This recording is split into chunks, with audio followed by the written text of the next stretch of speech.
No matter how the 2023 NFL season ends for the New Orleans Saints, at least one big change should be on the way. We got all that and a little bit of lagniappe for you on today's episode of Locked On Saints. You are Locked On Saints, your daily New Orleans Saints podcast. Part of the Locked On Podcast Network, your team every day.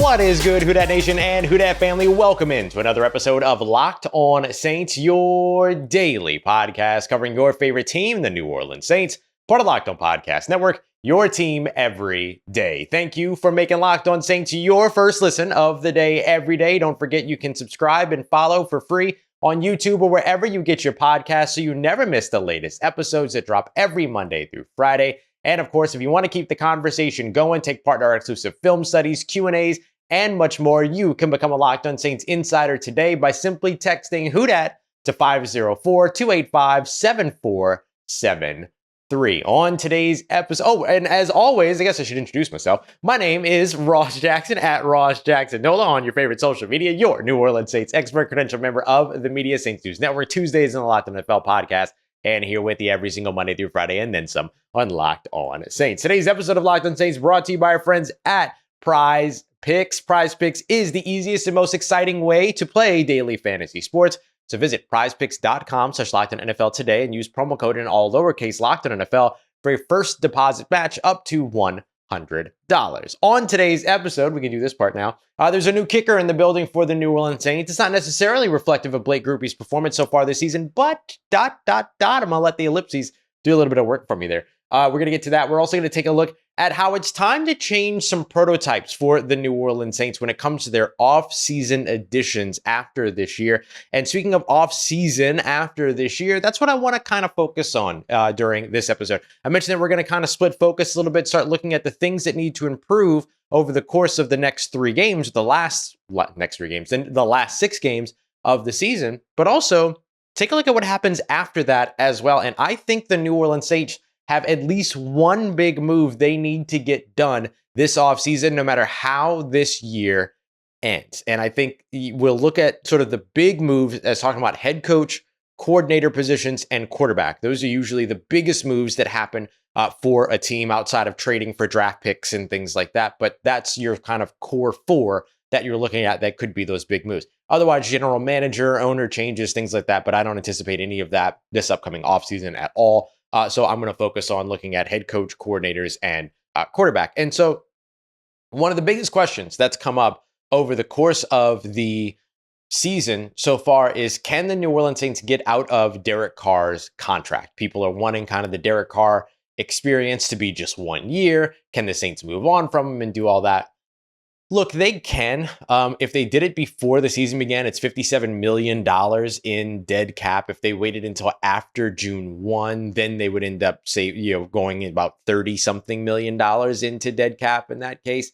However, then you lose one of your greatest mechanisms for getting back under the salary cap for 2024. The Saints are already well over the salary cap in 2024. And with that being the case, they need to be able to do things like restructure contracts. And one of the easiest contracts that they have that they can restructure is Derek Carr's contract. The tricky part is that if you restructure Derek Carr's contract to drop his cap hit in 2023, it raises his cap hit in 2024, which right now is your soonest, in 2024, it raises his cap hit in 2025, which right now is the soonest and most convenient out of his deal. So no matter what, at some point you're going to have to take on dead money. You're going to have a quarterback contract that lingers for longer than the quarterback does. But that's one of the reasons, amongst others, that I think the Saints don't make this move at all this offseason, and that Derek Carr goes nowhere after this year, no matter how poorly things might go over the course of the next 6 games. We have to remember that Derek Carr is also limited by a bad system, right? An offensive system that doesn't work and an offensive system that is outdated and does not leverage its talent in a way that could help the quarterback. And we saw that with same thing happened to Jameis Winston last year, happened to Andy Dalton last year, happens with Derek Carr this year. And look, Derek Carr's throwing his interceptions and everything. He had the big pick six that effectively put the game in the hands of the Atlanta Falcons in terms of momentum. last week and all that, but he has done a good job taking care of the football. The issue is that he misses open wide receivers and then falls apart in the red zone. But you've got a guy, which again, this is a part of the offensive system being poor right now, is that, or being a poor system right now, is that like you have exactly the remedy that you need in the red zone so that you can keep Derek Carr away from the area of the field that he struggles in the most, which seems to be throughout his career, the red zone. You've got Taysom Hill, but you don't utilize him. So for me, this brings us to the one move that I think happens no matter what,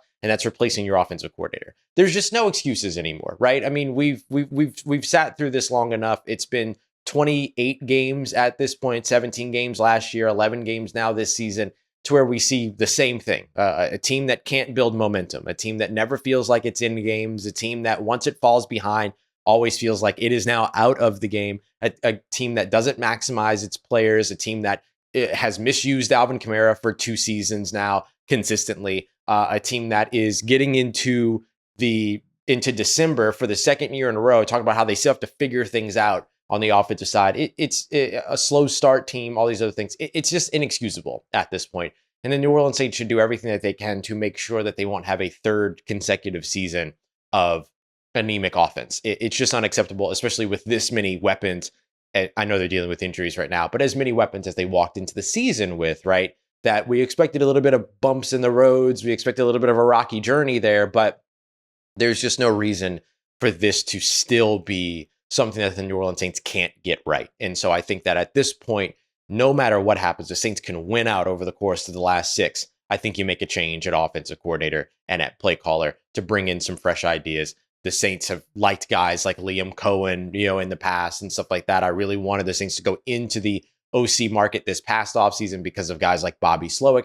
I think if you're finding somebody out there that can bring you sort of that quick pass, wide zone, West Coast blend of offense, that is something that you can run with Derek Carr because you're going low to high. You're not going high to low. You're taking away all this situation to where you're living and dying by the deep ball, which has been an issue for New Orleans so far this year.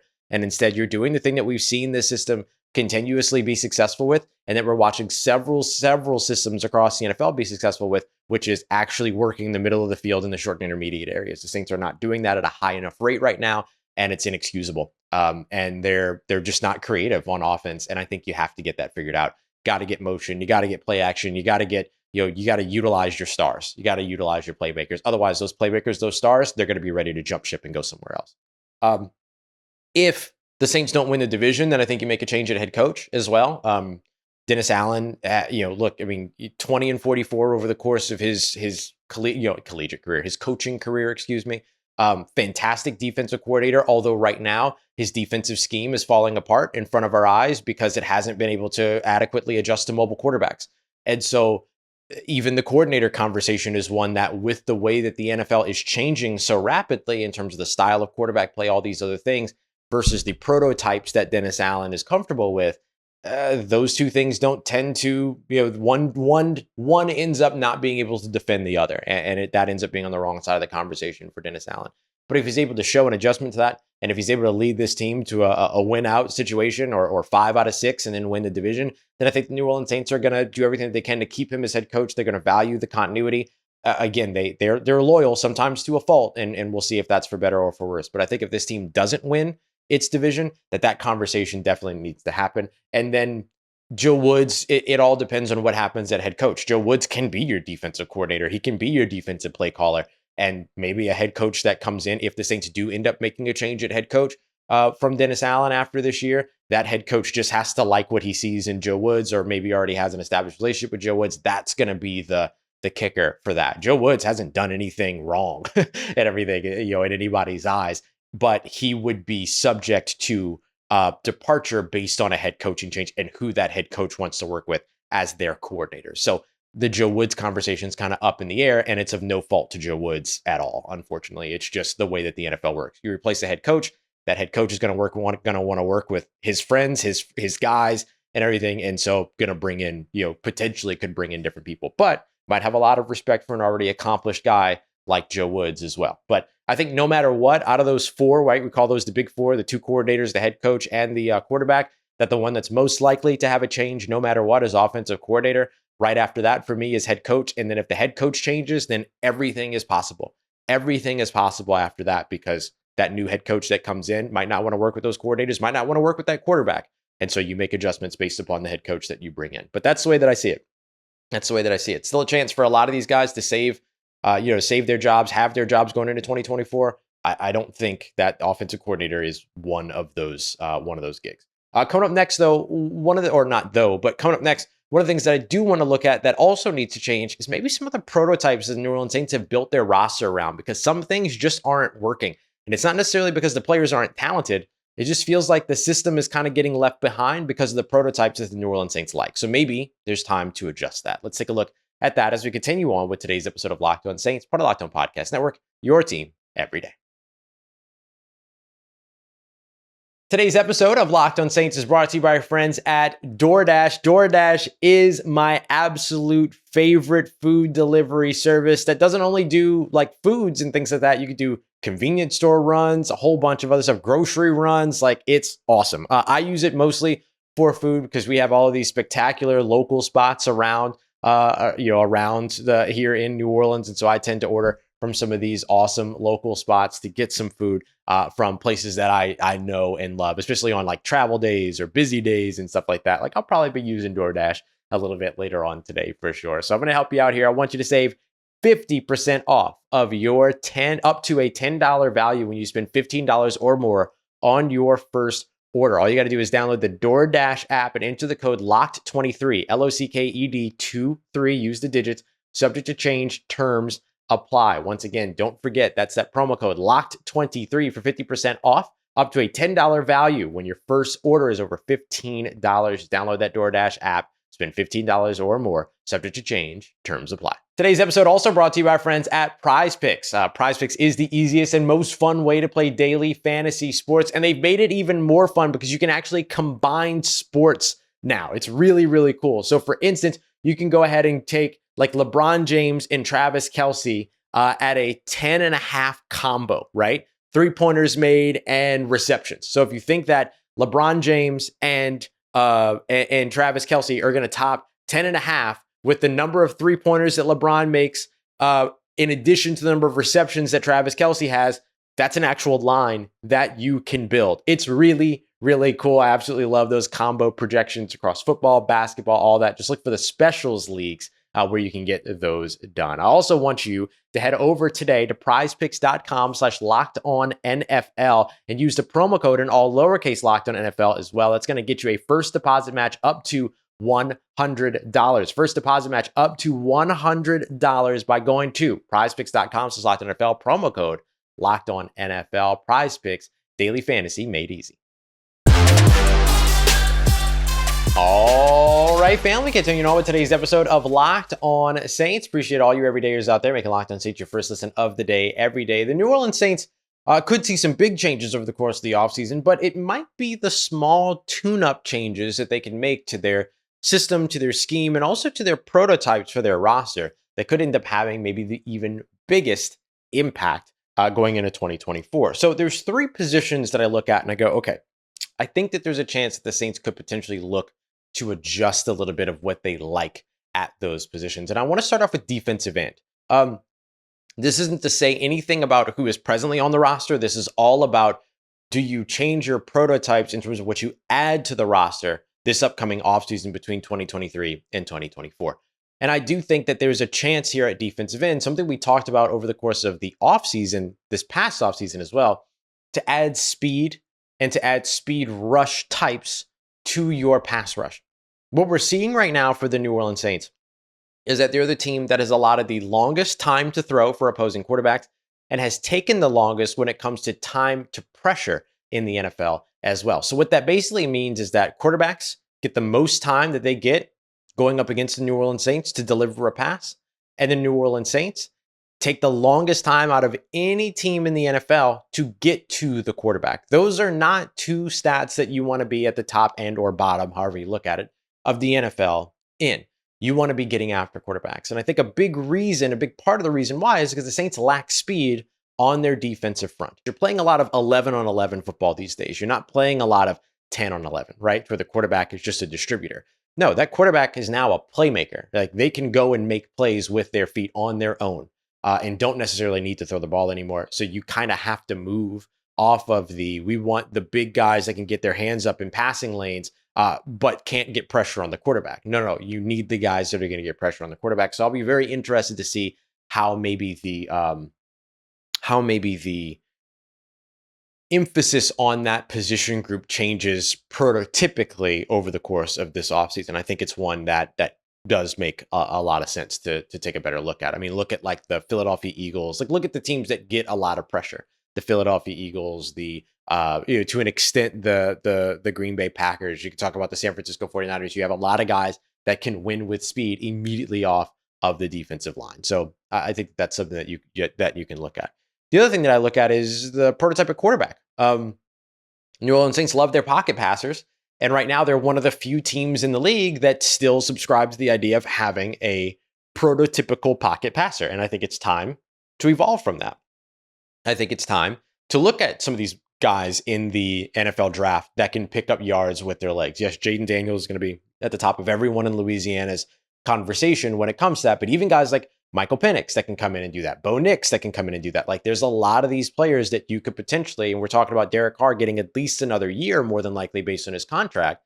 And if that's the case, you've got a great opportunity to bridge to a rookie quarterback. Bring in a rookie quarterback, let that rookie quarterback come in, learn, let that rookie quarterback come in, challenge, push, compete, all those other things, and then move to that rookie quarterback whenever you're ready, or that second-year quarterback when you're ready, or that third-year quarterback whenever he's ready. Like, whatever it is, whenever you're ready for it, then you have the setup that you need to be able to do that. You have the Patrick Mahomes setup. Without Patrick Mahomes, of course, you have the Jordan Love setup. You have that, that type of opportunity to be able to go, okay, now we're going to this guy.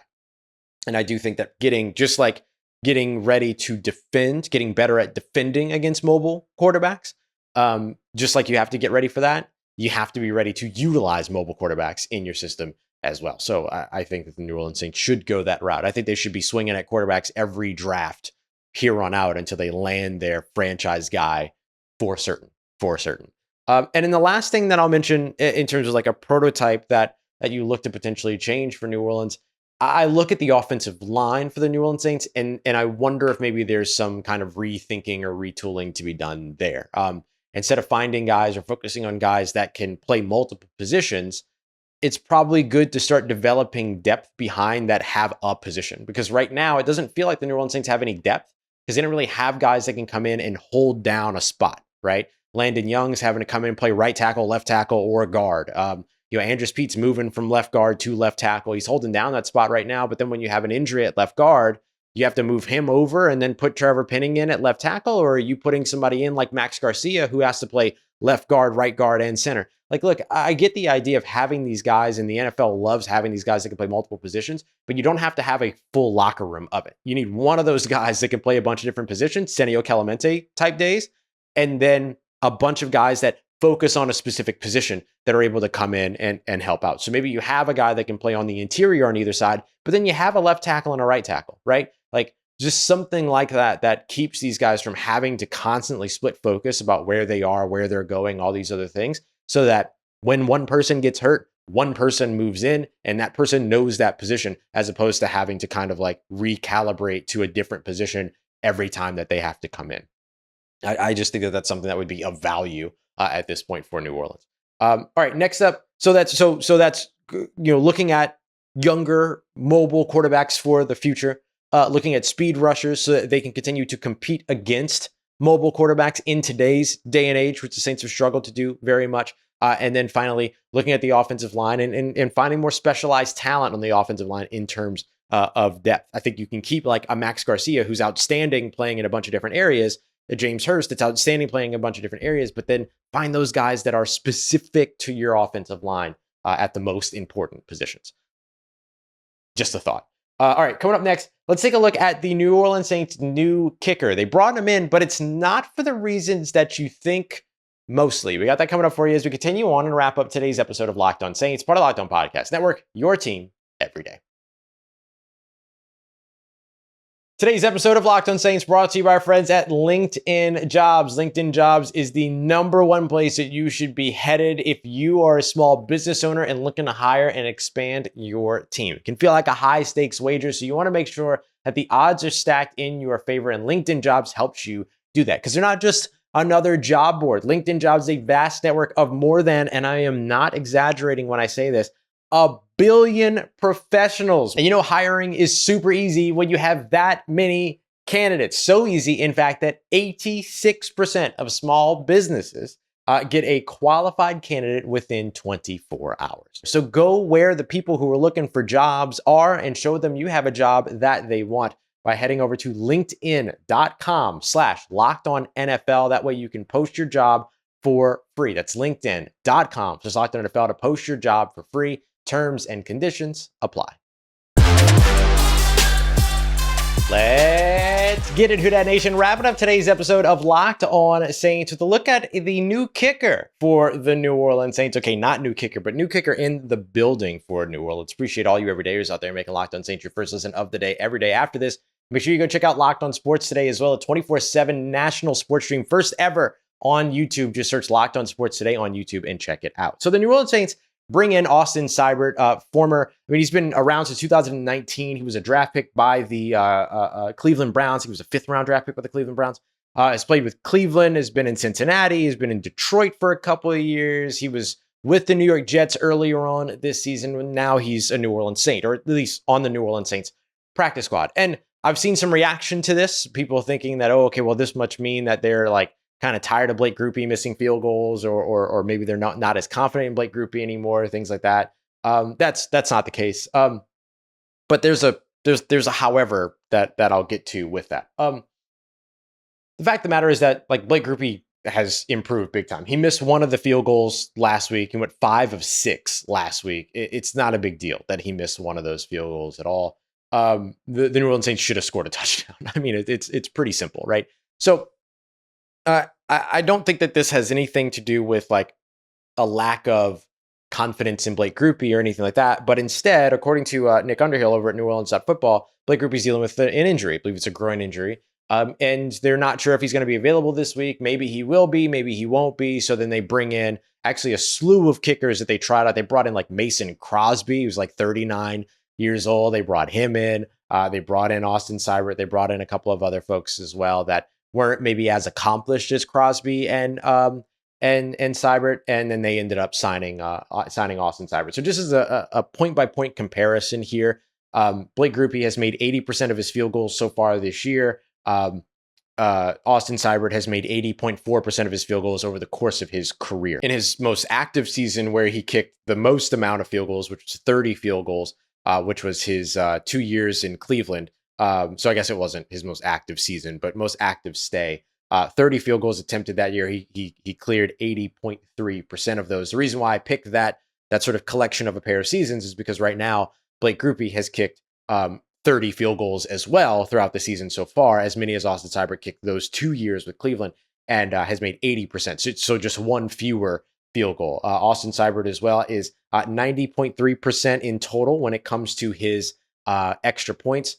So far, 62 of 56 over the course of his career. He was 30 of 36 that same collection of years with Cleveland, 83.3%. So far, Blake Grupe is 19 of 19. Light work so far in extra points. The Saints don't score many touchdowns, but he sits at 100% there. He's got 57 kickoffs as well. Austin Seibert has a lot of experience as a kickoff guy, as a kickoff specialist, 142 kickoffs in his career, all of that. So I think that like you effectively have another Blake Grupe, just in case. Like you've got two kickers that are very close to one another, just one of which with a lot more NFL experience than the other so far. I don't think that this guy ends up being a threat to Blake Grupe. However, if Blake Grupe like goes on a downward spiral at any point or nosedives at any point, then all of a sudden having a guy like Seibert on the practice squad could potentially open up an opportunity for you to say, okay, we're going with the veteran, right? So what I say about this is that it doesn't necessarily impose an immediate challenge to Blake Grupe, or nor does it impose sort of an immediate sort of indication that Blake Grupe is out of favor with the New Orleans Saints. But it does give the New Orleans Saints, if they're able to carry Seibert on their practice squad for a while, the opportunity to kind of have a veteran to fall back on if they decide, okay, we got to pull the ripcord on the Blake Grupe thing or on the rookie kicker thing, and all that. But look, I think that the Saints will remain patient with Blake Grupe. This is a situation to where patience to me isn't a bad thing at all when it comes to a rookie kicker. I think you just continue to like give him sort of the confidence that he needs. And then this was a really kind of interesting way for the Saints to like safeguard themselves and bring in an extra kicker, but make it about something else. It was about the injury. It's not about Blake Grupe. So it doesn't really knock his confidence, but still gives sort of a level of competition. I don't know. It just feels like it works on a lot of different levels. So I hope that Blake Grupe is able to be out there this weekend and continue to do. I mean, he had a great game last week. Can he continue that going forward? We'll see how that groin injury ends up impacting him as he moves ahead. But now with Austin Seibert on the roster, at least you have another guy of similar level of production, but with a lot more experience to fall back on should you need to. But I don't know that that's at the forefront of why he's in the building currently. So coming up in tomorrow's episode, y'all, we're going to our crossover Thursday. Matt Derry of Locked On Lions is going to be coming through so we can start to break down this game between the Detroit Lions as they travel here to New Orleans, and the New Orleans Saints will play host to a lot of former New Orleans Saints, including, of course, head coach Dan Campbell over with the Detroit Lions there. So it's going to be an interesting game, and it's going to be a lot of fun. Matt's awesome, so I look forward to breaking this all down with him to get you ready for Sunday's matchup. And then, of course, on Friday, it's the game plan. What do the New Orleans Saints need to do if they want to actually pull off a big-time upset win against the Detroit Lions? We're going to break all of that down on Friday's episode and then get you everything that you missed from the week on Saturday, and in case you missed it. Appreciate you, as always, making Locked On Saints your first listen of the day every day. Big shout out to all my favorite line cooks. You know who you are. I appreciate you very much for all the love and support, y'all. Thank you. And a big shout out to Jerry as well. Appreciate everybody for making Locked On Saints a part of your day, part of your routine, for saying yes to me and the show. As always, if you see me, please say hi. And if you need anything else around your New Orleans Saints in between these episodes, make sure you follow me on your favorite social media at Ross Jackson, NOLA. Hit me up. Let me know how the family's doing. Let me know how you living. Let me know how you momming them. And trust Who Dat Nation. I'll holla at you.